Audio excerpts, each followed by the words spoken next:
Są też krasnalice, które mają brody, aczkolwiek to są te tutaj leśne krasnale, tak wyglądają.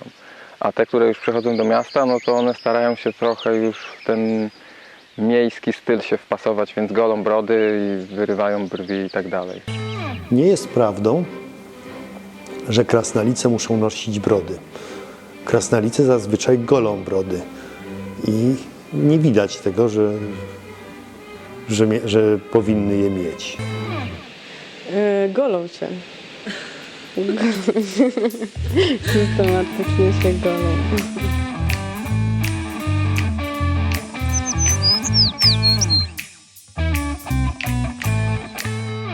U człowieka, który właściwie dał nam literaturę fantasy taką, jaką znamy dzisiaj, a który też próbował ją odtwarzać z mitologii, czyli u Tolkiena, też niewiele jest wzmianek o kobietach krasnoludzkich jako takich, natomiast mówi się o tym, że są bardzo, bardzo zbliżone do swoich mężczyzn.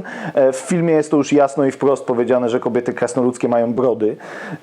Natomiast generalnie mówi się o tym, że one są wizualnie bardzo podobne i myślę sobie, że to też jest nawiązanie do mitologii nordyckiej i o tym też chciał jakby Tolkien zaznaczyć, to znaczy kobiety brały udział w bitwach. Kobiety w momencie, kiedy były w pełnej zbroi, a krasnoludy w literaturze fantasy są zawsze przedstawione albo jako umorusani, kowale czy górnicy, albo już w pełnym rynsztunku bojowym. No więc w zbroi jest ciężko rozpoznać, czy mamy do czynienia z mężczyzną czy kobietą, jeżeli mają podobną posturę. I mam wrażenie, że to stąd się wzięło to pierwsze podobieństwo, znaczy, że oni są nieodróżnialni w jakiś sposób, ponieważ w zbroi ciężko jest zauważyć, a w waleczności kobiety nie ustępowały mężczyznom. Natomiast Terry Pratchett, znakomity pisarz, a przy okazji prześmiewca całego w ogóle etosu opowieści fantasy, heroic fantasy, dodał tutaj jakby ten element bardzo wyraźnie, czy podkreślił, bo on się już wcześniej pojawiał, podkreślił ten element brud u kobiet krasnoludzkich i całych zalotów, które się tam pojawiają, bo to jest dosyć istotny element, że zaloty u krasnoludów polegają na tym, że piją, śpiewają o złocie i przy okazji próbują dyskretnie wymacać, czy mają do czynienia z mężczyzną czy z kobietą i na tym polegają krasnoludzkie zaloty. Z krasnalicami jest ten problem, że one mają zwykle zgrabne i cienkie nóżki.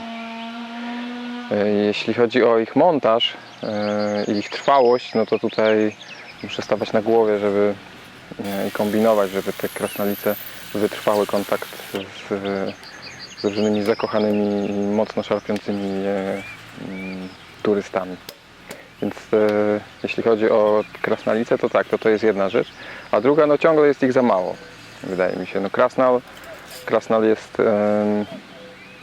z samej nazwy, że jest to postać męska, aczkolwiek zrobiłem spore studia a propos krasnali i kobiety krasnalice muszą funkcjonować po to, żeby krasnale jako takie się mogły pojawiać. Jak wyglądają?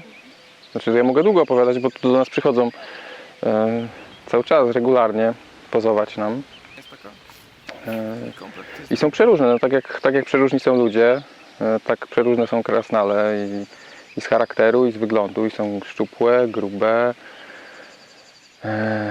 małe, krępe, wysokie i smukłe. No, generalnie nie da się krasnala scharakteryzować w jakiś taki ściśle określony sposób, z wyjątkiem tego, że jest to ta malutka istota, około 30 cm wzrostu.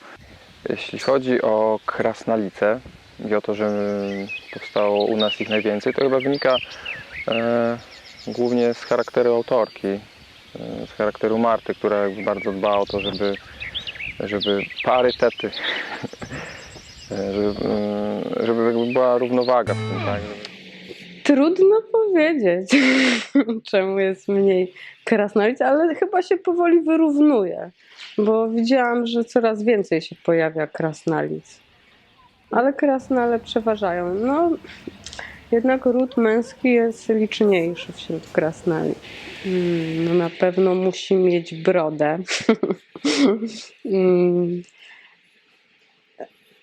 Musi być pełnych kształtów. Ale pewnie są też szczupłe.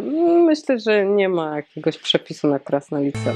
Mam spore doświadczenie z krasnalicami. Myślę, że wylepiłem, nie jestem pewien, ale